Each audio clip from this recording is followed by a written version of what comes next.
తట్టుకోలేకపోతున్నారు. ఇప్పుడే పూర్తిగా సమ్మర్ వచ్చేసిందా అన్నట్టుగా మే నెలలో తీవ్రంగా ఎండలు ఉంటాయనుకుంటే ఏప్రిల్‌లోనే అంతకు మించిన దారుణమైన వేడినైతే చూస్తున్నాం. చాలామంది బాడీ కూడా డీహైడ్రేట్ అయిపోతుంది. అయితే ఇటువంటి నేపథ్యంలో ఒక చల్లని కబురైతే వినిపిస్తోంది వాతావరణ శాఖ.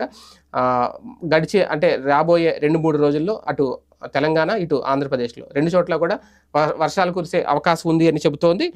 ప్రస్తుతం ఏపీ, తెలంగాణలో తీవ్ర వడగాలులైతే వీచే అవకాశాలున్నాయి అనేది తెలంగాణలో నిన్న అంటే 4 జిల్లాల్లో 43.5 డిగ్రీల ఉష్ణోగ్రత నమోదైంది. ఆంధ్రప్రదేశ్‌లో 9 జిల్లాల్లో 43.4 డిగ్రీల ఉష్ణోగ్రత నమోదైంది. అయితే రేపు ఆదివారం నుంచి కొన్ని ప్రాంతాల్లో తెలంగాణలోని కొన్ని ప్రాంతాల్లో ఆదివారం నుంచి ఒక మోస్తరు వర్షాలైతే కురిసే అవకాశం ఉందని చెప్తుంది. అలాగే ఆంధ్రప్రదేశ్‌లో కూడా 8, 9 తేదీల్లో కొన్ని జిల్లాల్లో తేలికపాటి నుంచి మోస్తరు వర్షాలు కురిసే అవకాశం ఉందని చెప్తుంది. ఎందుకంటే ఈ వేడిమిని తట్టుకోలేకపోతున్న నేపథ్యంలో వర్షాలు కురిస్తే కాస్తంత మళ్ళీ